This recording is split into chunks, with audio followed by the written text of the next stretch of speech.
سب سے پہلا کام نبی بنانے کے بعد جو آپ صلی اللہ علیہ وسلم نے کیا وہ لوگوں کے اندر جو ہے ایک اسپرچول اویکننگ، ایک مورل سائنس کو جو ہے انکلکیٹ کرنے کا کام کیا۔ وہ پورا کا پورا وہ جو معاشرہ تھا ایک مادہ پرست یعنی مٹیریل جو فلسفیز تھے اس کے اوپر جی رہے تھے۔ اگر ایک شخص کسی بت کو خدا مانتا ہے تو اس کی تمام امنگیں، اس کی تمام آرزو ایک مٹیریل کے ساتھ جڑی ہوئی ہیں۔ تو جب مٹیریل چیز جو ہے آپ کی نظر، آپ کی سوچ، آپ کی روح کے اوپر حاوی ہو جائے تو آپ کے اندر جو ایک اسپرچولیزم ہوگا، جو آپ کے اندر فطرت کے تقاضے ہوں گے، وہ چیز کم ہو جائے گی۔ رسول اللہ نے ان تمام جو چیزیں تھیں، جو لیئرز تھی، جس نے شرک نے جس لیئرز کو بچھا کے توحید کو کور کیا تھا، ان لیئرز کو اٹھا کے لوگوں کے اندر جو ہے اللہ کی معرفت کرائی اور بتایا کہ یہ دنیا جو ہے ایسے ہی بنی نہیں گئی، اس کو کسی بت نے، کسی لات منات نے نہیں بنایا، بلکہ اس کا خالق اور مالک ایک اللہ کی ذات ہے جو ہمیشہ سے ہے، ہمیشہ سے تھا اور ہمیشہ رہے گا،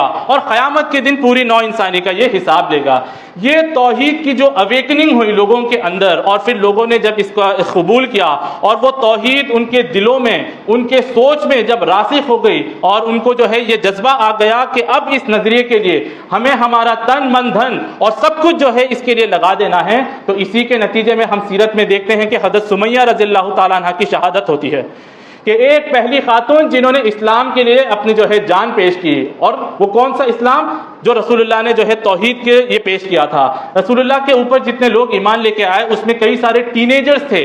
ٹین ایج کے لوگ تھے، ینگ پیپل، جس میں سے ایک نام مصعب بن عمیر رضی اللہ تعالیٰ عنہ کا تھا۔ یہ مکے کے جو ہے ایلیٹ خاندان سے ان کا تعلق تھا۔ ان کے والد خوب دولت چھوڑ کے گئے تھے۔ ان کے ماں نے، ان کے والد کا جلدی انتقال ہو گیا تو بچے کو بہت ہی ڈیلیکیٹ اور بہت ہی نازک طریقے سے پالا تھا، یعنی جیسے ایک رائل پرورش ہوتی ہے۔ ایسا مہنگا کپڑا پہنتے کہ 200 درہم، 200 دینار کے کپڑے ان کے شام سے سل کے آتے، اور خوشبو اتنی مہنگی لگاتے کہ اگر کسی گلی سے ان کا گزر ہوتا اور کئی دن بعد، کئی وقت بعد کوئی اور شخص گزرتا تو وہ اعتراف کرتا سے یہاں سے مصعب بن عمیر گزرے ہیں، اتنی خوشبو جو یہاں سے آ رہی ہے، اتنی مہنگی خوشبو یہ لگایا کرتے۔ جب اسلام انہوں نے قبول کیا، ٹینیجر انہوں نے جب اسلام قبول کیا تو ان کے چاچا نے عداوت میں، کفر پہ تھا تو عداوت نے کہا کہ یہ پوری دولت جو گھر بار ہے، جو دولت ہے تمہارے پاس، یہ تمہارے باپ کی کمائی ہے اور تم تمہارے باپ کو کافر سمجھتے ہو، تو یہ سب چھوڑ کے چلے جاؤ، یہ سب چھوڑ دو۔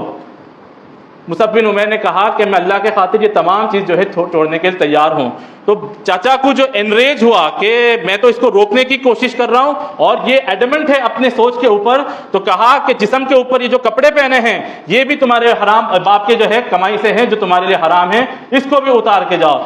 نیم براہنا، کمپلیٹ نیوڈ ہو کے جو ہے یہ گھر سے اپنے نکلے تھے اس توحید کی خاطر۔ اپنے والدہ کے جب سامنے پہنچے تو والدہ نے کہا کہ مصعب کیا ہو گیا ہے؟ تو کہا کہ والدہ میں موحد ہو گیا ہوں، I have become a monotheist، میں نے توحید کو جو ہے قبول کیا۔ آج کئی لوگ، ہم سب توحید کے اوپر ہونے کا دعویٰ کرتے ہیں، توحید کے اوپر ہونے کا مطلب اظہار کرتے ہیں۔